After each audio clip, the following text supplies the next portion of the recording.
special edition of the Tiger's Nest, and I'm just encouraging each and everyone to be quite patient with us this evening, and we're going to, we're going to be touching base with our international family as well on the YouTube for this edition here. And this is going to be a joyous session. We're going to be talking about the lion and the lamb, and actually the whole reasoning and the meaning behind of it. So it is going to be a joy. So once again, give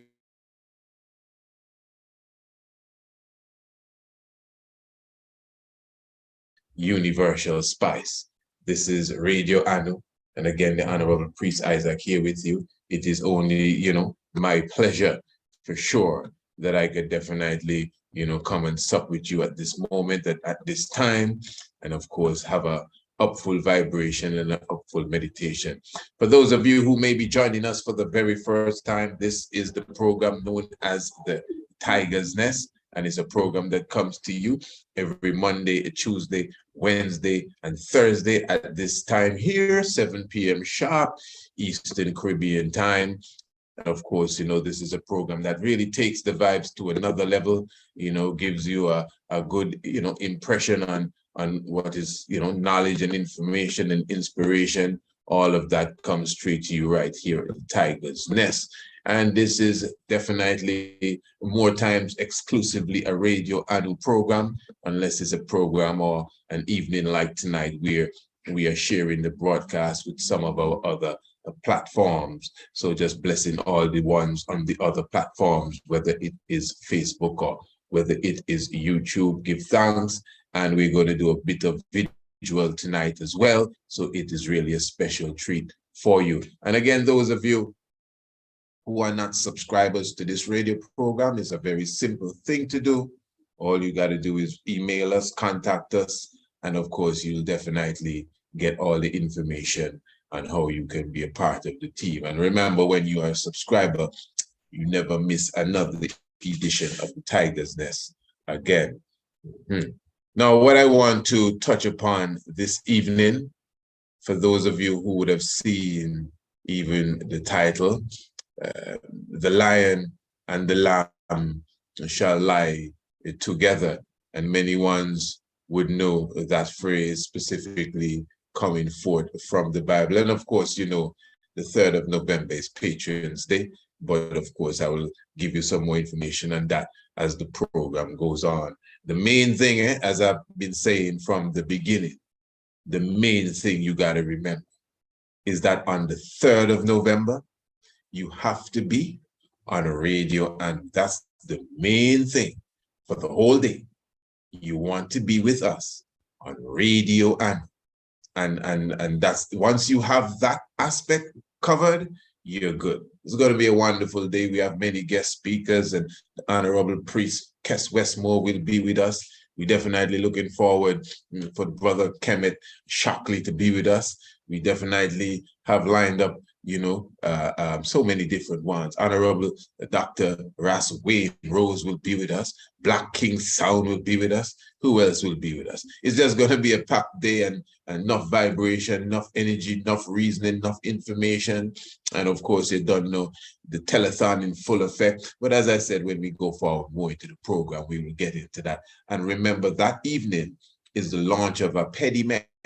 I'm talking about the premiere of the 4th official video documentary, The Conquering Lion Hath Prevailed. And quite interestingly, this is where we're going to be going somewhat this evening. As you could see, those of you who are visualizing this, the title for this evening is The Lion and the Lamb Shall Lie Together. And the question is asked, what does this really mean?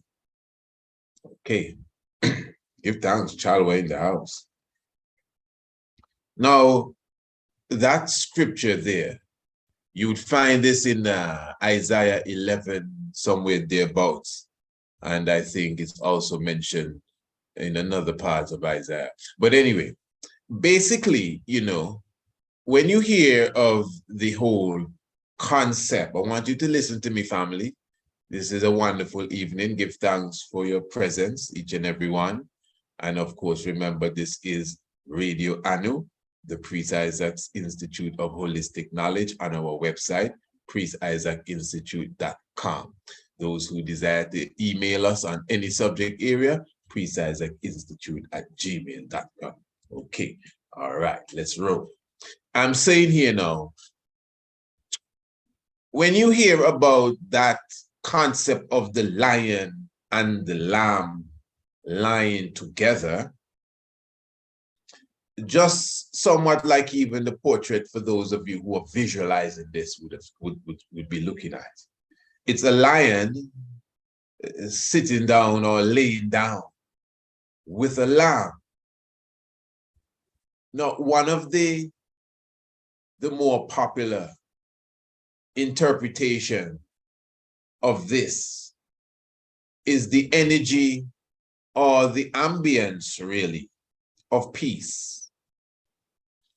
Peace meaning that you know that a lion is a predator. A lamb, for sure, is not a predator.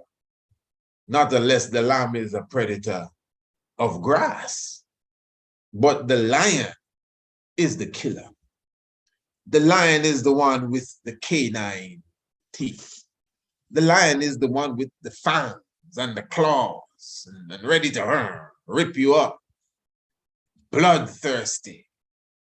And the little old sheep, you know, so innocent and hopping in the meadow, that if you're going to loose a lion on that little baby sheep, the lion is going to tear it apart.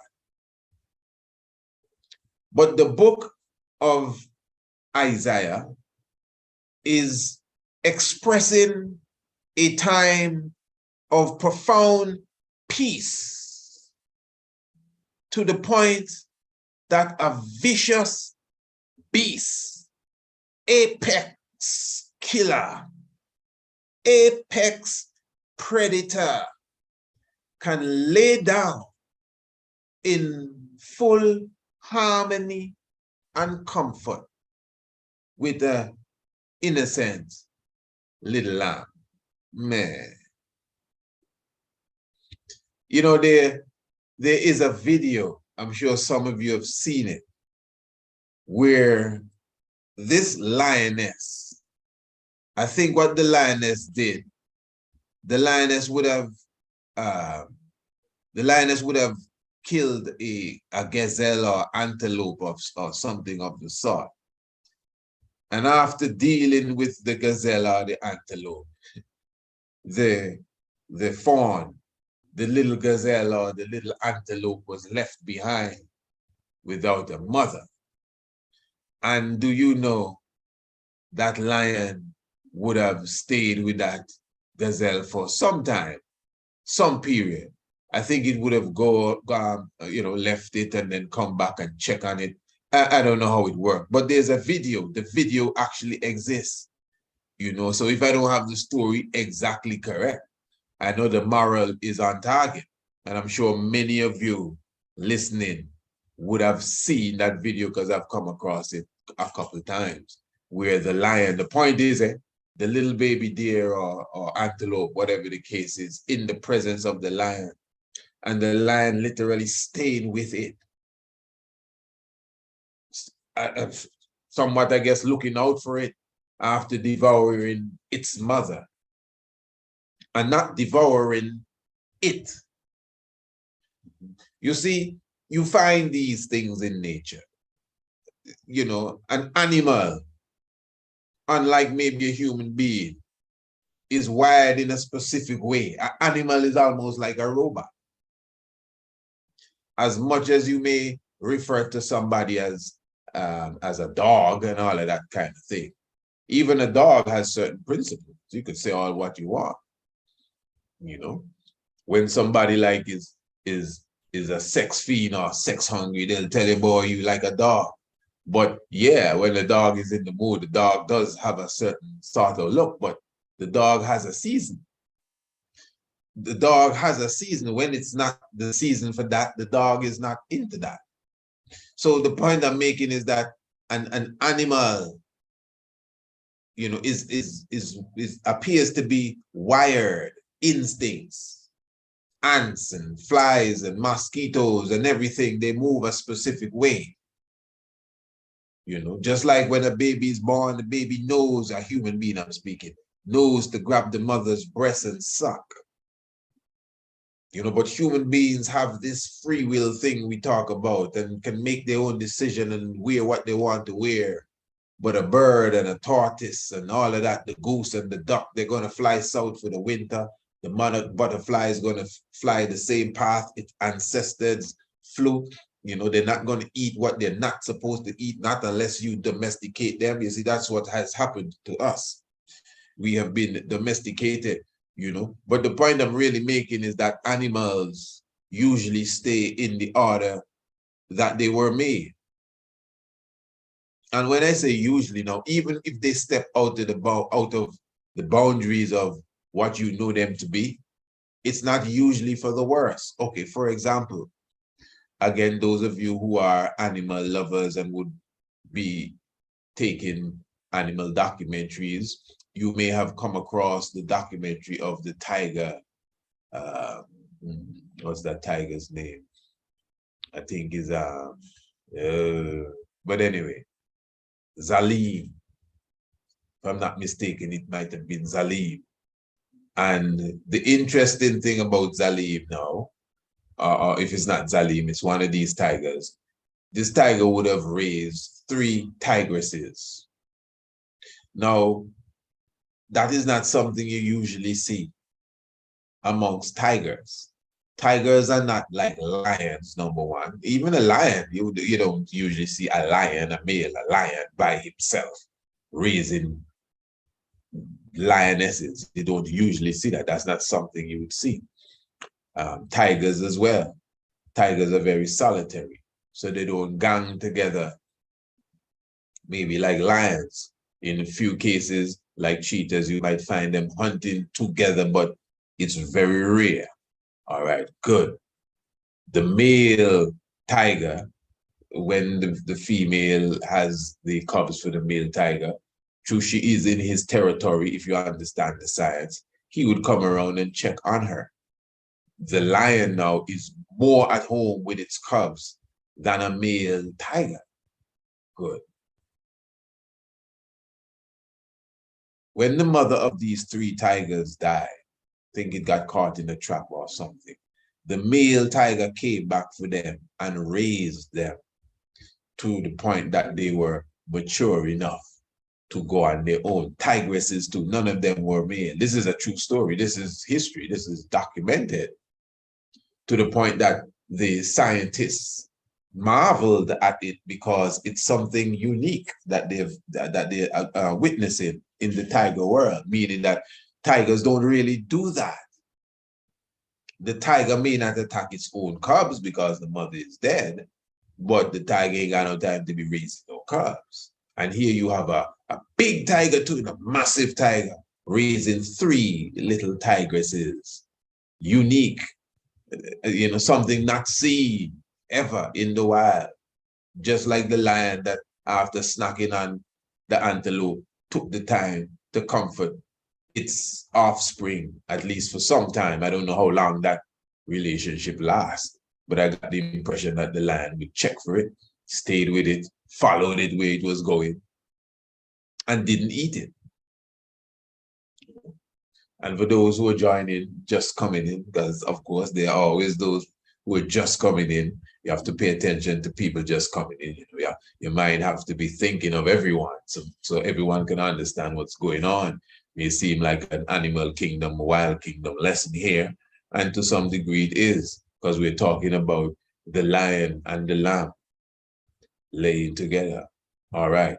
Just bear with the tiger family, because this is going to get deeper than it even sounds now. Eh? I mean, by now you should be accustomed to the outcome here. This is the tiger's nest, you know. this is the mystic vibration. The outcome is always a wow, that's serious stuff, right? So it's going to be the same outcome tonight. You know, you could bet on that one. I'm telling you. So the scripture again now in Isaiah that speaks about the lion and the lamb lying together. And I just took the time to go into, animals acting a bit differently than the way they have been wired or the way they appear to be wired from our vantage point, and just showing you that that it's possible for them to slightly come out of their groove. So the lion lying down with the lamb, it reminds me of the lion laying down with the antelope. But what Isaiah is really speaking of, if you read Isaiah 11 properly, it's not just the lion with the lamb. Somehow that is highlighted, but it speaks about the bear and certain animals of prey shall lay down with, I think it's the deer and the same antelope, etc. But the point again that Isaiah is making is that he's looking at the future to a time of profound peace. So this is why even the United Nations has as their motto that we shall beat our weapons, our spears, or we shall beat our spears into pruning hook and plowshares. That's the Bible scripture. That's Isaiah again, meaning that men shall remember war no more, because spears and swords being beaten, that means you take the iron and you break it down and beat it into pruning hooks and plowshares. That's instruments of agriculture. That's what you use to plant and prune, and horticulture and botany and all of them things, peaceful things that granny would do, So we put away spears, we put away swords, and we get things to feed, instruments that would feed the nation, not that will kill the nation. And all of this is around the science of the lion and the lamb lying together. So that's what it means in that context. Now, that's a very obvious context, but it's more than that. Any individual that's a strong religious scholar would equate the lion and the lamb to the coming Messiah. In fact, I'm sure there are those who have been listening to me for the last 10 minutes saying, no, brother, you got it wrong. No, it's not just about no peace. This brother don't know what he's saying, because, some of us, we're very patient in learning this stuff, But like many things, you have different levels to the one thing. This is deep, family. So the idea now, usually when you speak of Christ, most ones would have their mind on a character, let's say 2,000 years ago. And this individual was the Yehoshua character. This individual was a very meek person, very humble person, to the point that they could take him and crucify him and hang him on a cross, and the whole world, or not the world, but his world would have witnessed this. The very same Isaiah now. Isaiah speaks of this in Isaiah 53, Herbie. You remember Herbie? Those of you who keep close to us, you remember Herbie. You don't remember Herbie? You just have to go to the YouTube channel and type in, I can't even remember what the name of the video is. I think it's Kepra, something about Kepra. I think it's Kepra and Herbie, but it's right there. I think we did that maybe 2 months ago, but check it out. Isaiah 53. Isaiah 53 speaks about the lamb being brought to the slaughter, carried and dumb before its shearer. You know that scripture. So that lamb, the animal lamb, is being equated to the Christ figure, and the Christ figure's humility and lamb-like nature. You with me, family? Yeah. So the lamb in the scripture, even the lamb that was crucified on the altar, all of this is symbolic of the coming Messiah. And when he comes, his nature will be like that of a lamb. That's cool. Man, to the point that, just, yeah. Although the same lamb, that we speak about, the lamb have a very dread nature too. The same lamb in the Bible tell them to go and sell, I think they all sell the garments and go and buy swords. That's what the lamb tell them to do, and the lamb tell them to go and buy swords. One time the lamb walk into the church, or the synagogue. You have no church around at that time. Synagogue. The church, not church. The Christ walk into the synagogue, and them fellas were sinning against God in the synagogue. Yeah, the lamb kicked down all the table. The Bible said the lamb take up some straps and start to beat them and kick down all the money. The lamb, the lamb not easy. The lamb have some bad man with him, that when the soldiers came into him, one of the lamb chief soldier got up. When the Roman soldiers came, one of the lamb's chief, royal bodyguard, took a sword and sliced off one of the ears, and he had to tell him, hey, stand down. That's the lamb, All right. Just giving you an idea how the lamb rode. And you read now in Revelation about the coming of the lion, which again will bring us even into Apedemak once more. You see, family, again, this is a documentary, Whether you purchase it or not, I think you would be very appreciative that you had sat down to yourself, that you would have had sat down in the world premiere of Apedemak, family. You see, the science of Apedemak, again, is the conquering lion. We're not trying to make the lion in the Bible, the conquering lion, some sort of Egyptian god and all of that things. No, family.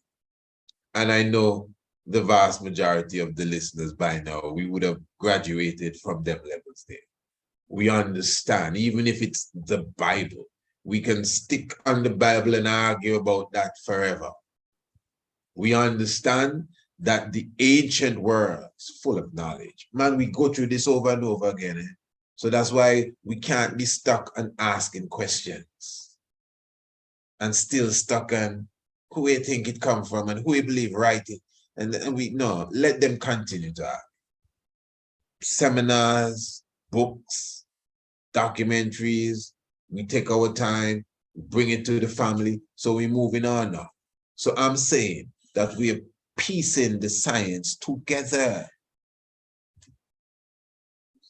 The science of the lion is very ancient. So, of course, you see what is referred to as the Sphinx, Maquette. It's a lion. You can see the paws. I want you to follow this, for those of you viewing. For my loyal ones on Radio Anu as well, directly with us here. When you look at the Maquette, you see the paws. And don't worry, once you stick with us, we will visit Maquette, and we will tell you when we are going and the full details, so we can all observe for ourselves that we are looking at a lion body here with the head of a human being. Many ones consider that the head is the head of a woman, her Maquette, but for sure the body is that of a lion and the head of a human being. How are they so sure that it is that of a lion? And you see, a lion have a specific tail. And the lion has specific paws. So for example, this is not a lamb, or this is not a ram. I really want the family to follow this. This is Her Emaket. Now, throughout the ancient world, in Kemet, you have Tefnut, you have Sekemet. These are all lionesses. And then, of course, Britain and France and a lot of these European countries would use the same lion in some very, I would say, mutated way, mixed with dragons and have tongues like snakes. You see the flags of these so-called countries here in Europe, and you have all these different renditions of the lion. But the lion is from the ancient sea. That is why you have the constellation of Leo, the lion in the heavens, and we understand that the heavens declare the glory of God. So the ancient deity of Apedemak, is very unique, yet not unique, but unique to Kush. Apedemak is the lion head god that is seen from the ancient kingdoms of Kush. Now, when we speak of Kush, now Kush is almost like a broad brush. Even the ancient kingdom of Aksum could be labeled under Kush. But when we speak of Kush, you have Karma. And Karma is carrying you between 2000, listen to them dates here, between 2500 BCE to 3000 BCE.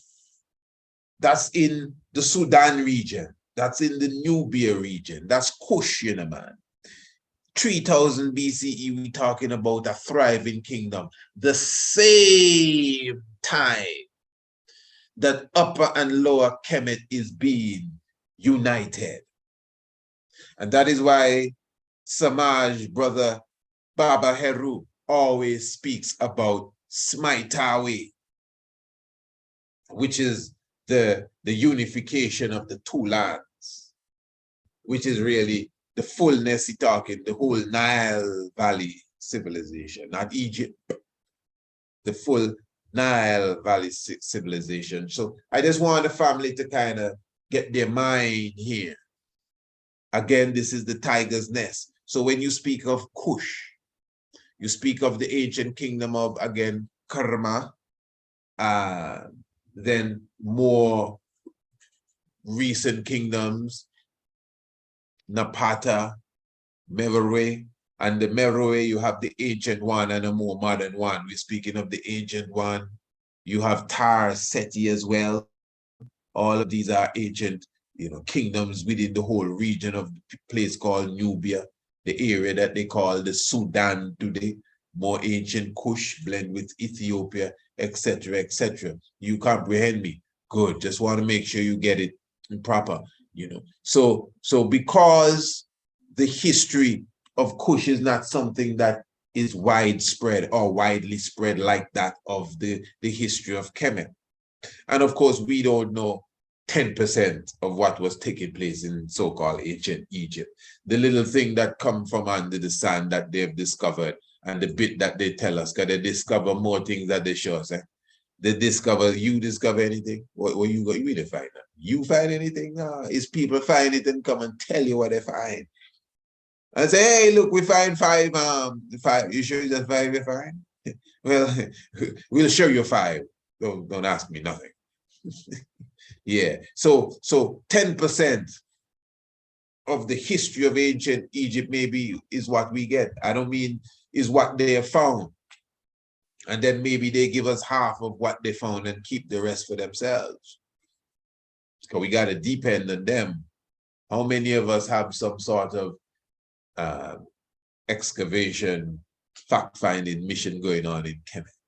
Give thanks to Brother Anthony Browther, who is doing massive research and massive works in ancient Kemet, you know, and of course all the other ones who taking on the role of the educational aspect of carrying our people back to Egypt and back to Sudan and Aswan and these places, and reviving the knowledge within themselves. But again, how many of us have bulldozers on the ground and digging up the earth and trying and reviving our agency and looking for what has been lost in the sand and looking for what has been, from us? So it's just a reality. So I'm just saying now that ancient Kush is unique from the knowledge we have, in the sense that, well, for example, a lot of us not aware that the language, the ancient hieroglyph, the Meduneta, came from Kush. The god they call Set.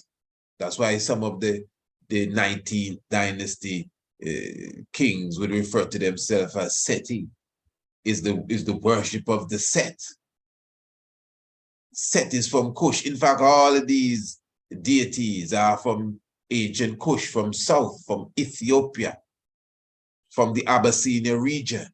But a lot of them somewhat transformed, like Khonsu is the same Heru from such time, although Heru is very ancient as well. Heru is like one of the most ancient of the gods, because Heru is Ra, even older than Asar and all of these ones. But that depends on how you look at it, because Asar has been there in other forms. All right.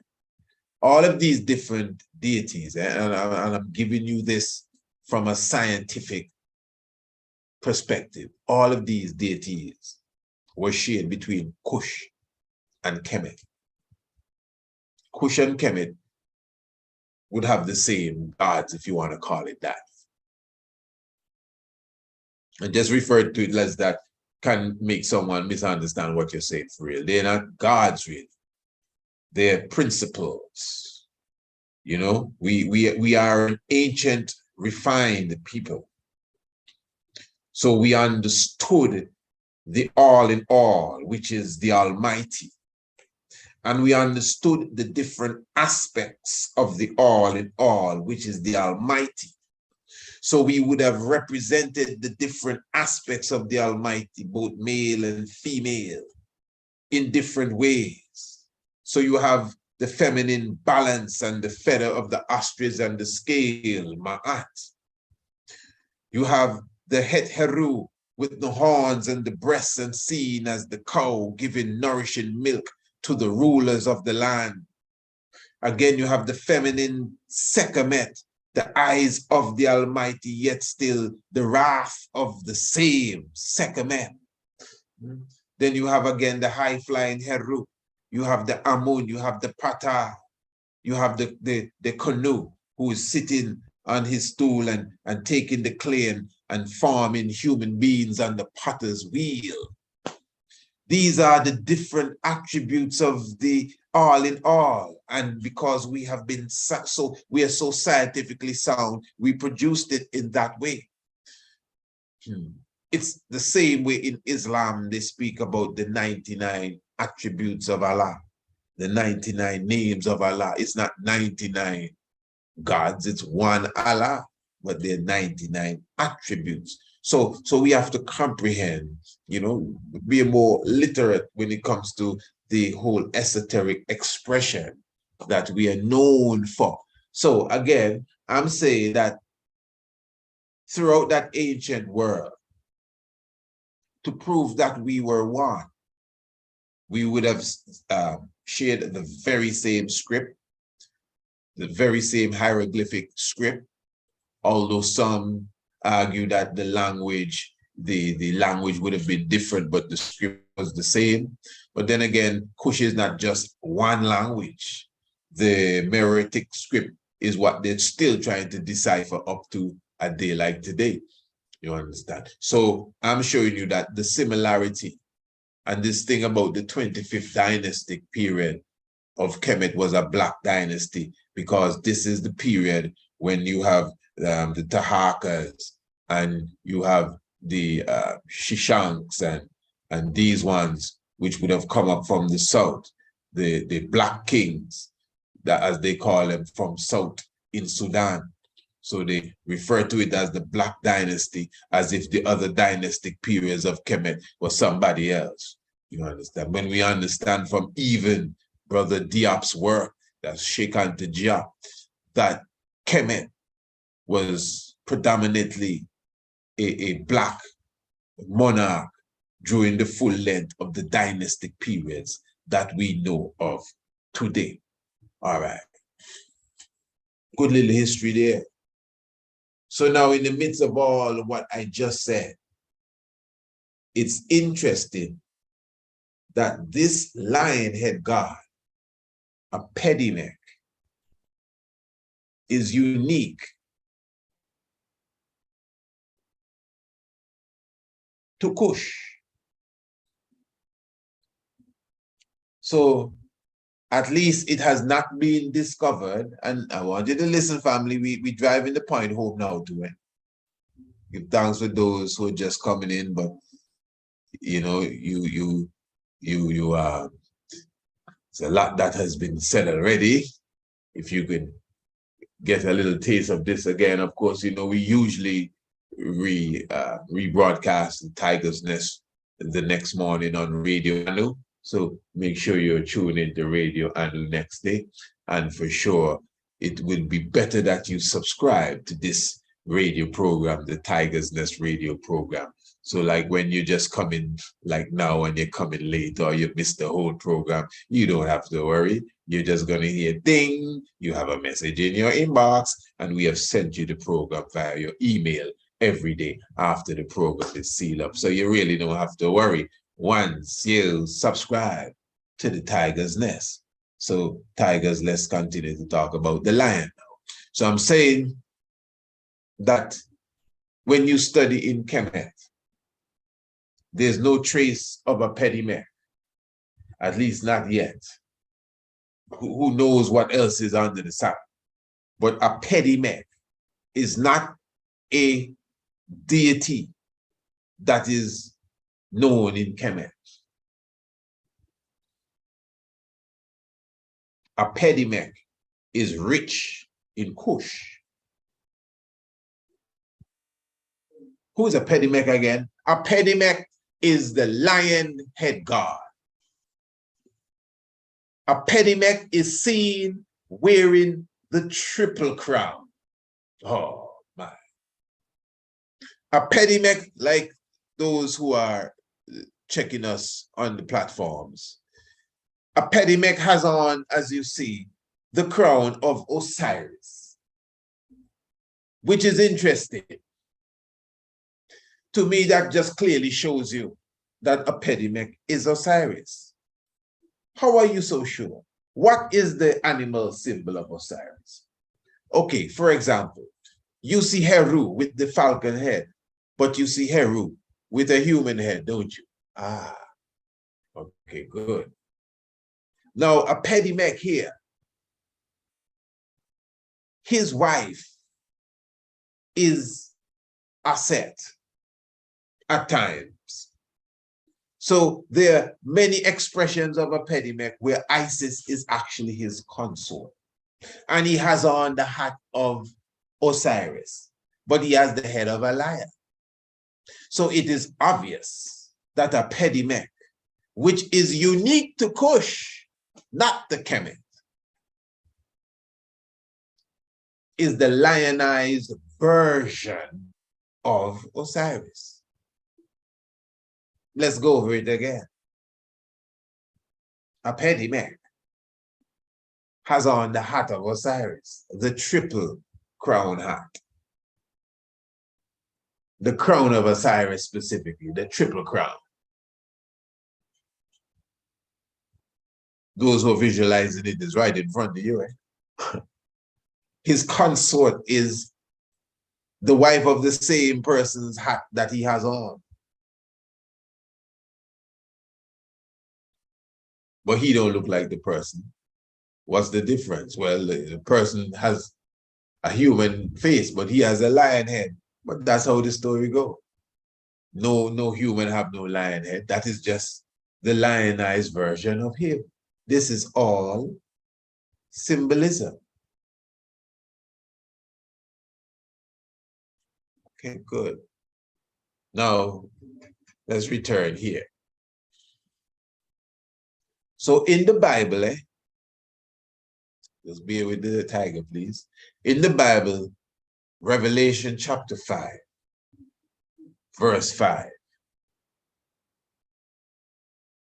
And one of the elders said unto me, weep not, for behold, the Lion of the tribe of Judah, the root of David, he hath prevailed to loose the 7 seals thereof and look on the book. Hear this now. But in the midst of the throne stood a lamb, having 7 eyes, 7 horns, I think it's 7 horns and 7 eyes, which are the 7 spirits of God sent out throughout the earth. And he came and he took the book out of the hand of him that sat upon the throne. Let's go to that story there quickly. Now you have 3 people there. Is it 3 people or 2 or 1? Huh? 4. So you have a man sitting on the throne. From Revelation 4, follow me, family. From Revelation 4, it's speaking about a man sitting on the throne. And he was like to look upon like a jasper and sardine stone and a heap of things, and he had the rainbow around him. So I, when we look at that, we say, yeah, man, that's Haile Selassie. That's how Rasta will look at that. Am I wrong? That's the King of Kings. He's on the rainbow throne and he's sitting high and everything. Okay. Now, this man that's sitting on the throne, he have a book in his hand. And nobody can come and take this book from him and open the book. The man that's sitting on the throne. Now, I would believe he that's sitting on the throne can open the book. But he looking for somebody to come and open the book. Now, is he that sitting on the throne a lion or a lamb? No, they never say he's any animal. They just say he is like to look upon like a jasper and sardine stone. He's not sardine. It's a stone, not no fish. But he is, he for sure is the apex of this thing. The man that's sitting on the throne, Revelation 4.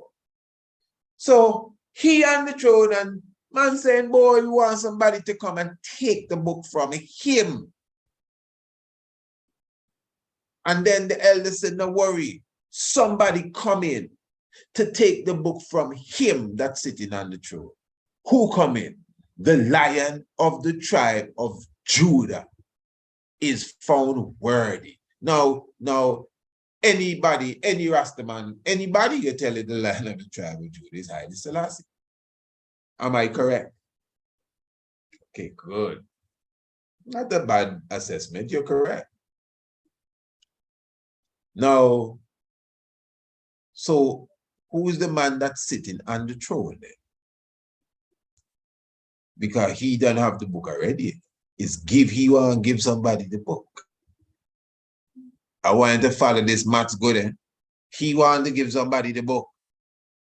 Who coming for the book? The zebra? No. The giraffe? No. The lamb? Well, the story says the lion. Remember, nobody found worthy, you know. Only one animal, the lion. So the man that's sitting on the throne can't be the lion, because the lion coming to take the book from him. Okay, good. Then all of a sudden, in the midst of the throne, stood a lamb. One lamb now, you know. What happened to the lion? He can't make it. He sent the lamb. And don't mind me, I laughing. Don't mind me. I ain't making no joke of this, eh? I just making you know. Don't mind me. Make me laugh. Don't feel no way. I can laugh. believe me, I can laugh. So anyway, no lion come, a lamb come. So where the lion? Nobody asked that. Where the lion gone? Then somebody arrested me there, but the lion is the man sitting on the throne. So how did that happen? wait. So the lion is the man sitting on the throne, and the lamb now is who?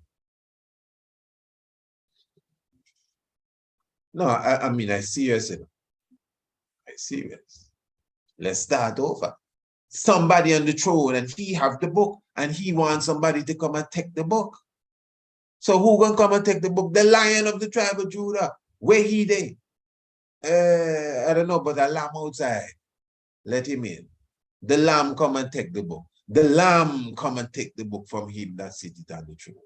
Real time now, who is the lamb? And who is the man that's sitting on the throne? As Bobo Shanti, we see the man on the throne, Haile Selassie, and the lamb, King Emmanuel, 1966. Okay, hold on then. Hold on. So the man on the throne is Haile Selassie. So who is the lion that had to come and take it? Because obviously the lion was replaced by the lamb, you know. Because what the lamb come and do is what was said of the lion. What the lamb came and did is what they say the lion's supposed to come and do. So is the lamb the lion? Is the lion the lamb? But you telling me the lion is the same man that's sitting on the throne. So what, the lamb is the same man that's sitting on the throne too? So what, is 3 people here or is 1 person there? What are you telling me? Let's get the thing straight. Yeah, I like this. You know why? Because when you deal with the esoteric levels, them things that confuse you because they're layered. How many times we said this? Enough of them things layered. So you don't have to say, boy, you wonder which one is the right man. No, don't lose it. It's all right. It's all right. It is so rich with symbolism that you don't have to lose. The lamb is the lion. Haile Selassie is the same lamb. Haile Selassie is the lamb. You don't see how the king so humble. The lamb, man, the lamb come looking like the lion and the lion come looking like the lamb. King Emmanuel is the lion, said we know, but Rastaman is the lion. I think Rastaman is who have the lion looking. Is the high priest come looking like the lion, said we, the lion look locks and beard, and so the lion looked at the lamb. Haile Selassie is the Lion of Judah, we all know that. But who on earth more humble than the King of Kings? Who? And the same prophecy of the lamb being led like a sheep to his shearer is the same Negus Nagas 1974. So the lion is the lamb, I can tell you that for sure. They are one.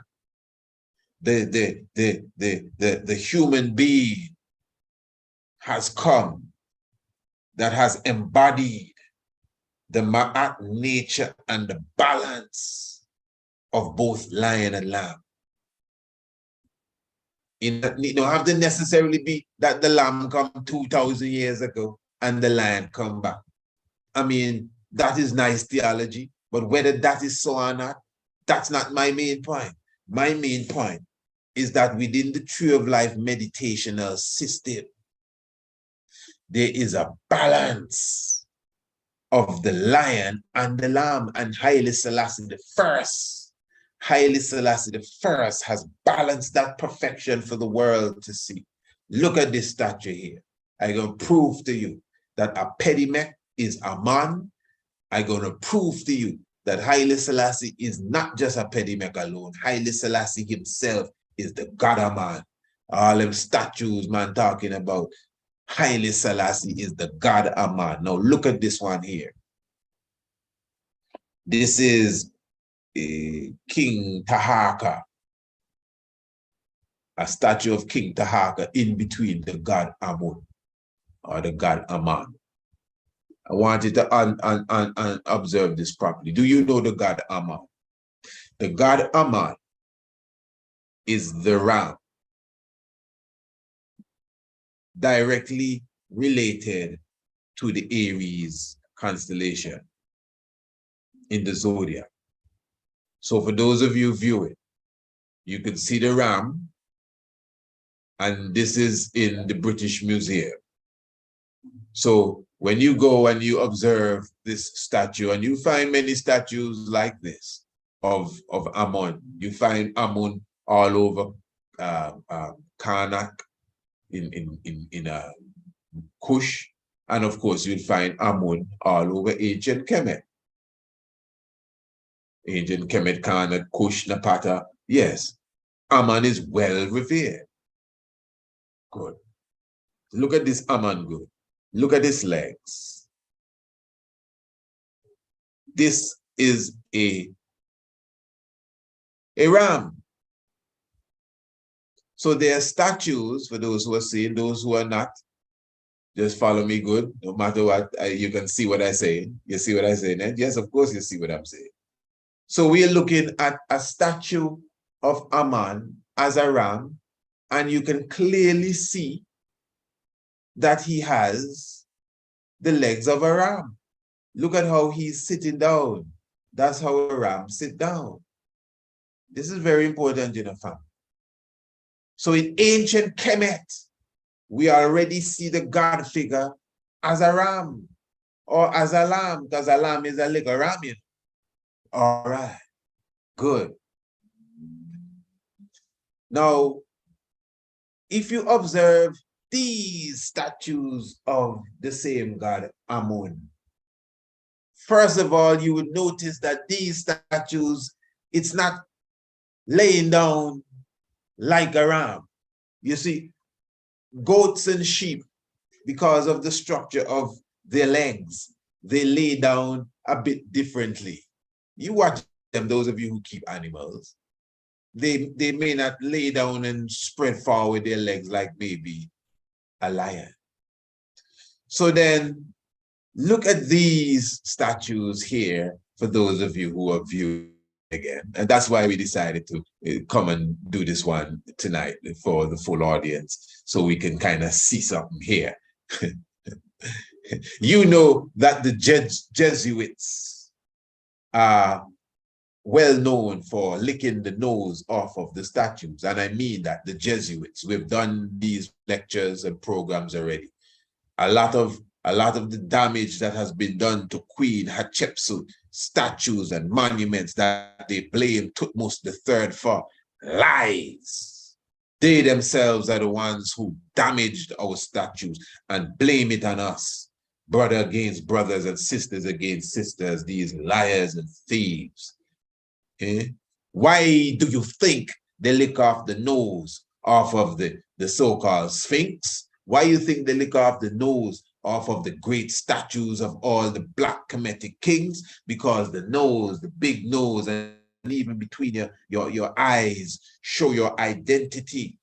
You comprehend where we are. So when you lick off the nose now, you can't look and say, boy, this man for sure, without a doubt, is an Olmec. This must be the Olmec grandpappy here.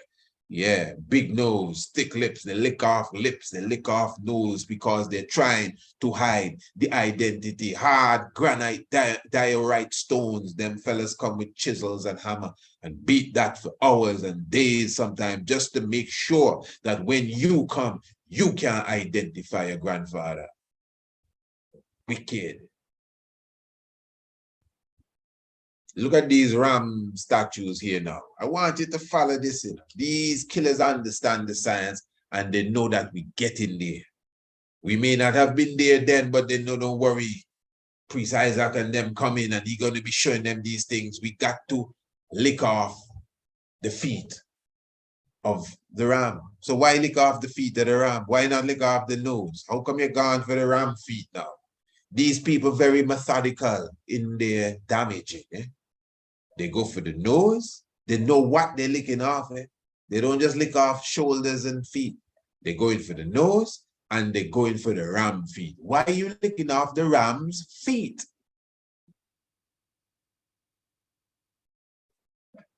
Look at these for those who are seeing this here. The point is, family, it's obvious that some of the statues of Amun as a ram is a full ram, a full sheep. a full lamb. And then some of the statues that looks like a ram, look, the ram horn, it looks like a ram. But if you look carefully, these are not the paws of a ram. Rams don't have paws. Why is Amun, the ram, having paws? And then other statues will show you the tail is the exact tail of that of a lion. Remember, this is before even Isaiah and his predecessors were born. Before anybody even in the Bible talking about the lion and the lamb laying down together. I wonder where they got that idea from. So what you're looking at here, and I clearly showed you, I want you to comprehend this again, that we see Amun as a full-bred lamb. And then at another time, we see Amun as a ram and a lion in one. That is why I took the time to show you we have always, this is maybe the oldest of the statues, Haremaket, which is the Sphinx. That's a lion, but it's not just a lion. It's not a lion and a lamb. It's a lion and a man, or a woman, according to some. So that science of fusing animals and humans or different animals together, we already had that science and we know what it meant. Ask any Christian, any Bible believer, any Seventh-day Adventist what the lion and the lamb mean. They're going to tell you, oh, that's when Christ returns. He's going to come back as the conquering lion, and he's the lion and he's the lamb, and you know the two nature is in one. Well, he coming back, but we don't show you that long time. He coming back to prove that, but we don't need no proof. We know that. We know that. So you see the man and the animal, the man and the lion, or the woman and the lion. You understand? Akhenaten. When you see Akhenaten's glyph, you see Akhenaten as a lion, clearly showing you the lion's tail, but you still see his head as the man. Very, very important. So just as you have the body of the lion and the head of the man, in the same way now you have the head of the lion and the body of the man in the case of Apedemak. And what is interesting again about Apedemak is that he is unique to Kush, according to what we've been taught. But when you understand it good, Apedemak is one with Asar. Just like Hathor is one with Isis, you know. And Sokar is one with Heru. And the other one there. Sokar is one with Heru, even Ra. But there's the next one, man. It's slipping me. Just like Kente Amente is one with Anpu, Anubis, Pepwet, Waret. All of these are one. We call them different names because we're just learning how to read hieroglyph and we see this next name. Some of these names are just the different names for the same one being and the different forms that they take. Remember, all of them still coming from the one God. So how come they come so different? All of them are one. So Apedemak now, the lion-head god with the Osiris crown is Osiris, is Asar, because he has the wife of Asar. It's just maths we're doing, you know, it's algebra now. What's the value of X? He has the wife of the man's crown that he has. What, the man died and he take over? No, he's a next version of the man. That's why he's a lion. He's the animal version of the man, you know. Sometimes you see the priest Isaac, sometimes you see the tiger, the animal version of the man. So again, Apedemak is Haile Selassie. I'm telling you, you will see that clearly when you join us on the 3rd of November to watch the premiere. And for those of you who will be getting the documentary for yourself, you can pre-order it, of course, and you'll see for yourself without any doubt. Because one of the things about Apedemak is that he is the one that goes in the front line of the battlefield. And as I said in the documentary Apedemak, when Mussolini was shouting orders from Italy, Haile Selassie was on the front line. you know, busting shots and licking planes down out the sky. You're going to see all of that in Apedemak. You know, it will be no doubt. Nobody can watch that and come talk no foolishness to you again.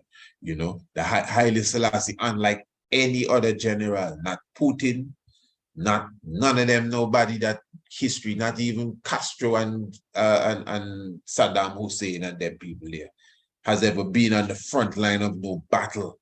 Them man might be there. Castro, yes, had to fight before he was leader.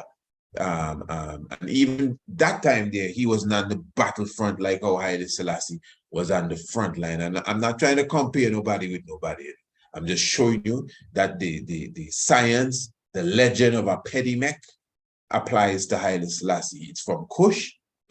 It's the lion head god, the Lion of Judah, the Osiris hat, and you know Haile Selassie is Osiris. Of course, I show you know that, yes.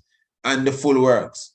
And one of the things we're going to highlight is that the Lion of Judea is the lion head with the snake, which is not Kemetic as such.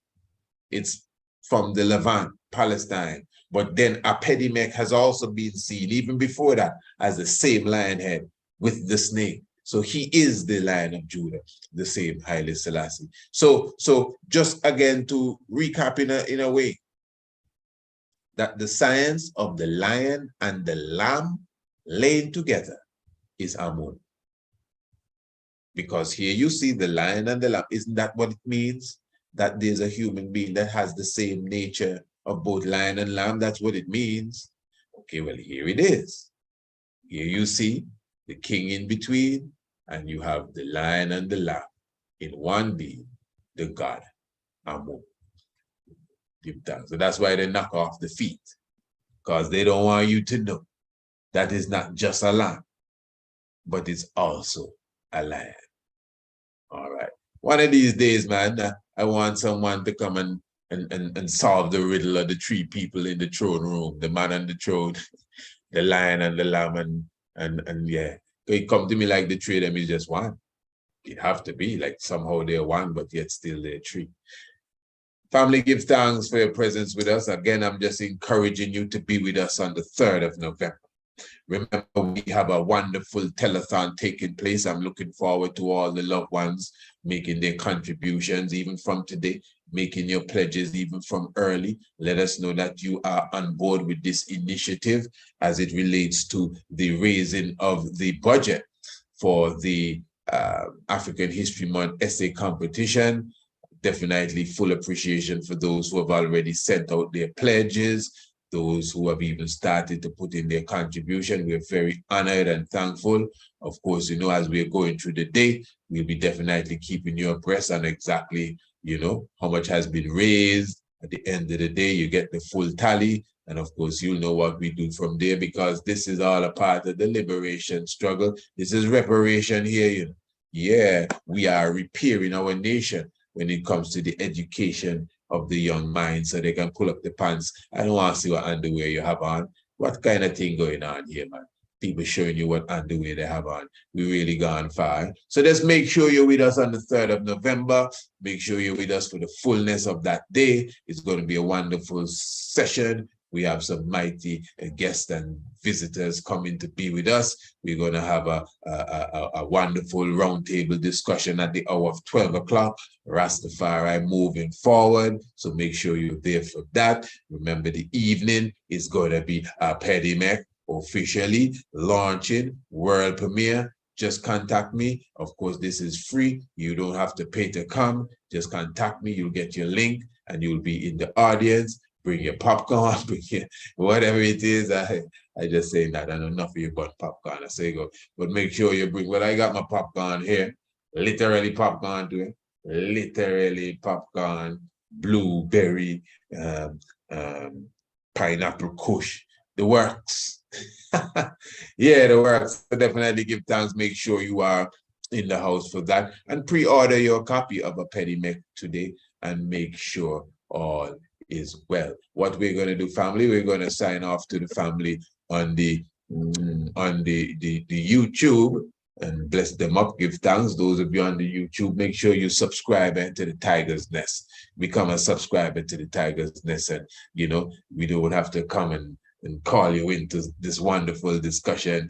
I mean, if you miss it or whatever, something has you taken up, you're going to get it in your inbox. Imagine if you missed something like this. You can't make that happen. So give thanks for your presence as well. And again, blessing everyone on the Facebook and wherever else we may be. We're just going to seal it up here on Radio Anu for those of us here on the home front. So as I'm saying now, definitely family, in all good doings and saying, and of course,